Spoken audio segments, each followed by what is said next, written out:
아간의 범죄가 어떤 영향을 가지고 왔는지 한번 생각해 보도록 하겠습니다.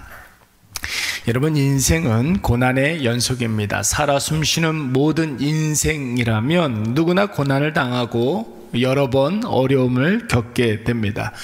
여러분, 이것을 모르는 사람이 어디 있겠습니까? 누구나 인생의 고난이 연속이라는 것을 잘 알고 있지만 또한 고난이 오면 참고 인내하고 견뎌내야 한다는 것도 여러분 젊은 사람들도 다 알고 있는 바입니다. 그러나 막상 고난이 찾아오면 여러분 어떻습니까? 어려움을 당하게 되면 여러분 어떻습니까? 내가 왜 이런 고난을 당해야 하는지, 왜 나만 이런 고난을 당해야 하느냐 하면서 불평하고 원망을 하게 되어 있습니다. 그만큼 인생에 있어서 고난은 참으로 견디기 힘든 일이고 또한 감당하기 어려운 일입니다. 그렇다면 여러분, 인생은 왜 고난을 당해야만 하는 것일까요? 근본적인 이유는 여러분, 우리 인간이 지은 죄 때문에 이 고난이 온 것 아니겠습니까? 근데 여러분, 실질적인 이유를 분석해 보면 크게 두 가지 이유를 우리가 들 수가 있습니다. 첫째는 인간이 연약하기 때문에 그렇습니다. 고난이 그리고 어려움을 통해서 하나님께서 이 고난을 통하여 인간을 조금 더 강하게 하시고 또한 성장하게 하시고 성숙해 하기 위해서 하나님께서 우리에게 때때로 고난을 주실 때가 있습니다. 이유 없는 고난이라는 건 없습니다. 고난이 오면 하나님께서 나를 더 잘하게 하시려나 보다, 하나님께서 나를 더 이렇게 강하게 하시려나 보다, 그래서 어디다 써먹을 때가 있나 보다, 여러분 이렇게 생각하시기 바랍니다. 그럼 우리가 적극적으로 이 고난을 대할 수가 있는 것이죠. 두 번째는 여러분 무엇이냐면 실수와 범죄 때문에 고난이 올 수가 있다라는 것입니다. 자신이 인정할 수 있을는지는 몰라도 사람들이 당하는 고난의 대부분의 이유는 과거의 잘못된 판단, 지나간 시간들 가운데 내가 지었던 죄의 결과로 이 고난이 올 수가 있습니다. 이때의 고난을 우리는 고통, 고생 이렇게 이야기하죠. 사람들은 내가 뭘 그렇게 잘못했다고 하지만 사실 그러면 그럴수록 뭔가를 잘못해서 잘못된 판단의 결과로 고난이 올 수도 있는 것입니다. 여러분, 오늘 본문의 말씀을 보시면 이스라엘 백성들이 가나안 전투에서 쓰디쓴 패배를 맛보게 됩니다. 여러분, 이 전투에서 가나안 땅에서 첫 번째 희생자가 나오지 않습니까? 난곤볼라, 초롱성, 여리고 전투에서 거인들이 그렇게 질비했는데도 단 한 명의 사상자, 다친 사람 하나 없었어요. 그런데 오늘 아이성 전투에서는 5절 말씀에 보니까 무려 몇 명이 죽었다는 것입니까? 36명이 죽었다라는 것입니다. 여러분, 이 패배가 더 뼈아픈 이유가 뭘까요? 아이성이 이스라엘 백성들이 보기에도 작고 보잘것없고 손쉬워 보였다는 것입니다. 그래서 아이성을 정탐한 사람들이 여호수아에게 돌아와서 하는 말이 3절 말씀에 보면 뭐라고 그랬어요? 이스라엘 군사가 다 올라가지 않아도 이길 수 있다. 2-3천 명만 올라가도 아이성은 식은 죽 먹기로 우리가 먹을 수가 있다, 이렇게 이야기했다라는 것입니다. 그런데 여러분, 여기에서 우리가 한 가지 뭔가 분위기가 달라진 것을 발견할 수 있지 않습니까? 여러분, 가나안 땅은 어떤 땅이라고 그랬어요? 전쟁에서 싸워서 쟁취하고 우리가 빼앗는 땅이 아니라고 그랬습니다. 여러분, 이게 굉장히 중요한 거예요. 가나안 땅은 순종하면 하나님께서 약속하신 것을 약속한 대로 준 것이라고 그랬어요. 여러분, 그 약속한 것이 무엇이라고 그랬습니까? 가나안 땅이라고 그랬죠.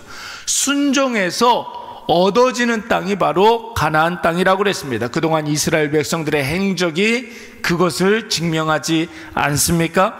범람하는 요단강, 이스라엘 백성들이 뭘 해서 그 요단강을 건넌 게 아니었습니다. 하나님 명령에 순종했기 때문에 하나님이 넘실거리는 그 요단강을 마른 땅으로 건너게 해 주신 것입니다. 순종하니까 하나님께서 순종한 자에게 약속한 것을 허락해 주시는 거잖아요. 난공불락 초롱성 여리고성은 어떻습니까? 하나님이 여리고성 주위를 돌라고 명령하셨을 때 이스라엘 백성들이 여러분 찍소리도 안 하고 악소리도 아니하고 여러분 그 말씀 그대로 순종하니까 하나님께서 놀라운 역사를 보여주신 거예요. 이번에도 하나님은 아이성의 규모라든지 아이성의 어떤 전력, 사람들, 외적인 조건 이런 것과는 상관없이 여리고성 때와 똑같은 말씀을 하셨습니다. 아이성을 정탐하라. 그래서 여러분 이스라엘 백성들이 아이성을 정탐하지 않습니까? 그리고 이스라엘 백성들은 하나님의 다음 말씀을 기다려야 하는 거예요. 정탐한 후에는. 그 다음에 하나님께서 진격하라 하시면 그 말씀을 그대로 진격하면 되는 거예요. 만약에 하나님께서 200명만 올라가라 그러면 200명만 올라가면 되는 거예요. 하나님께서 조금 더 기다려라 그러면 조금 더 기다리면 되는 것입니다. 정탐한 후에 여러분 이스라엘 백성들이 어떻게 했습니까? 하나님의 말씀을 기다리지 아니하고 여러분 자기들 나름대로의 판단을 하게 됩니다. 아이성은 소수이기 때문에 우리가 다 수고할 필요가 없다. 누구의 판단이라고요? 하나님의 판단이 아니라 이스라엘 백성들 자기 나름대로의 판단이었습니다. 2-3천 명만 올라가도 우리가 아이성 정도는 쉽게 먹을 수 있다. 하나님의 명령입니까? 이스라엘 백성들의 자기 판단, 자기 생각, 자기 느낌이었습니다. 왜 이스라엘 백성들이 이런 이야기를 냈을까요? 이들이 여리고성을 자신들의 힘으로 점령하고 정복했다 생각했기 때문에 그런 것입니다. 여리고성을 자신들의 힘으로 빼앗았다라고 생각했기 때문에 그런 것이, 여리고성을 정복한 그 승리에 도취되어서 누가 이 승리를 주셨는지, 왜 여리고성이 무너졌는지, 자신들이 해야 할 일이 무엇인지를 망각했기 때문에 이런 어처구니 없는 판단을 하게 된 것입니다. 그래서 여러분, 어제 우리가 아간의 죄에 대한 서론 부분을 묵상했는데, 아이성에게 뼈아픈 패배를 맛보게 된 이유, 그것은 여러분 아간의 죄 때문이라고 하지 않았습니까? 그런데 여러분, 성경은 이 아간의 죄를 여러분 누구의 죄라고 이야기했습니까? 이스라엘 전체의 범죄로 간주하고 있는 것입니다. 보이는 것은 아간의 죄이지만 사실 문제는 이스라엘 전체에게 있었다라는 것이죠. 그들의 마음이 금방 교만하여져서 하나님이 주신 것을 자신들이 잘나서 쟁취한 것으로 착각하고 마하나님의 승리를 자신들의 승리로 가로챘으며, 하나님이 하시리라가 아니라 내가 하리라, 내가 마치 추수하는 날에 부자가 지금 있는 곡간을 다 헐고 더 많은 더 큰 곡간을 지으려고 했던 것처럼 내가 하고 있었던 거예요. 사랑하는 여러분, 멀고 먼 옛날 이스라엘 백성들에게 있었던 아이성 전투의 패배, 여러분 멀리 갈 것도 없이 나 자신에게 한번 적용해 보시기 바랍니다. 실패하고 좌절하고 힘들고 고통스러울 때는 여러분, 하나님을 믿지 않는 사람들도 여러분 기도할 줄 압니다.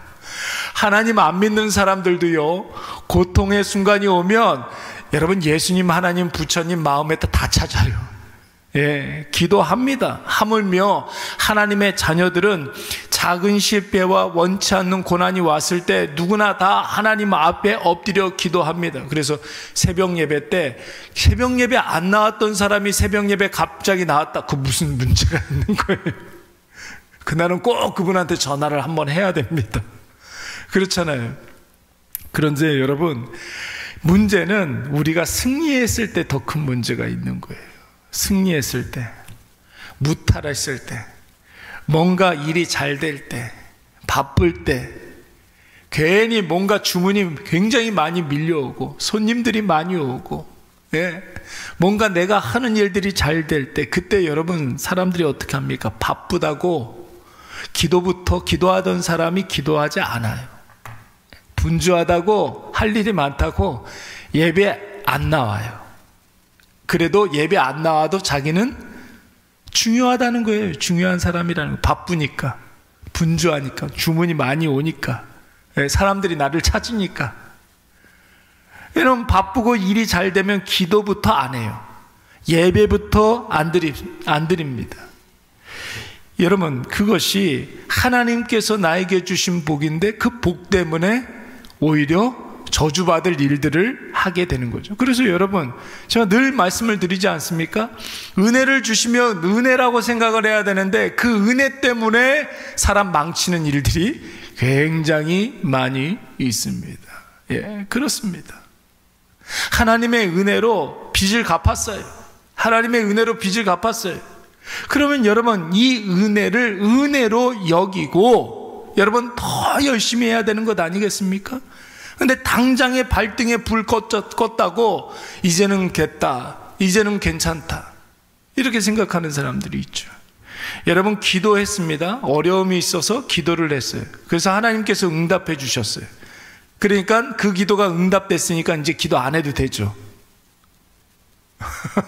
보통의 사람들은 기도해서 기도의 응답을 받으면 이제 그 기도는 안 해요. 이게 문제인 거예요. 그래서 여러분, 제가 늘 강조하는 거 있잖아요. 어려움이 왔을 때 기도하고 또 기도하고 계속 기도하고 응답될 때까지 기도하고 응답된 후에도 기도하고, 이게 중요한 거죠. 하나님이 주신 승리를 자신이 잘 내가지고 승리한 것이라고 이스라엘 백성들은 착각했습니다.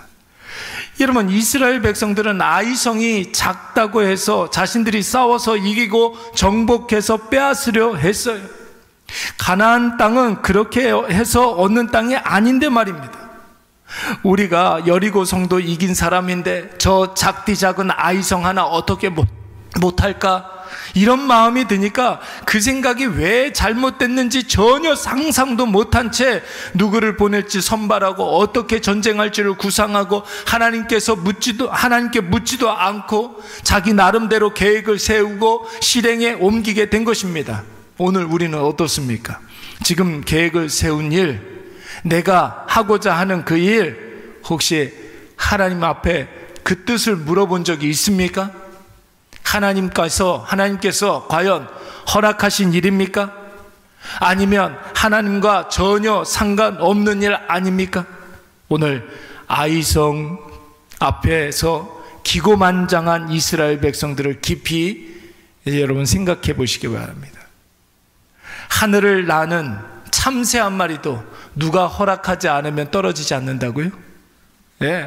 그냥 평범하게 날아가는 참새 한 마리도 하나님께서 허락하지 않으면 떨어지지 않는 거예요.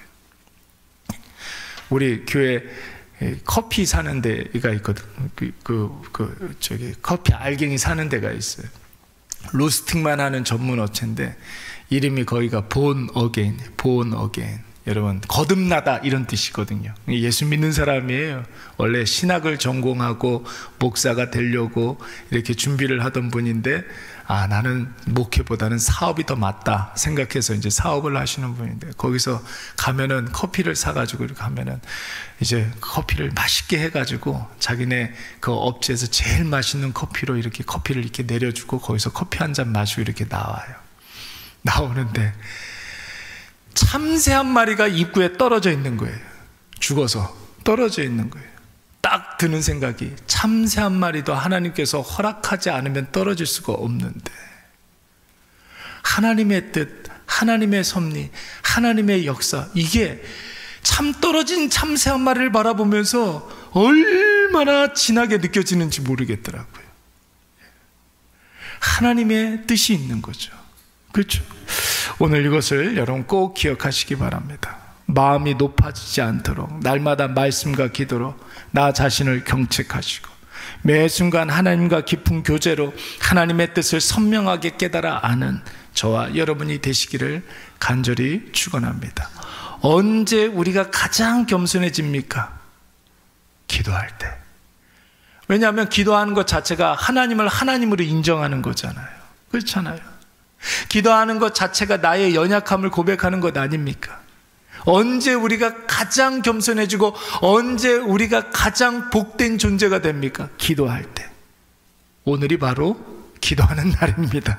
예. 그래서 여러분, 오늘도 하나님 앞에 우리가 기도의 자리를 잘 지킴으로 말미암아 하나님의 놀라운 섭리를 여러분 우리가 느끼시고 그 하나님의 뜻을 깨달아 아시는 우리 모두가 되시기를 간절히 축원합니다.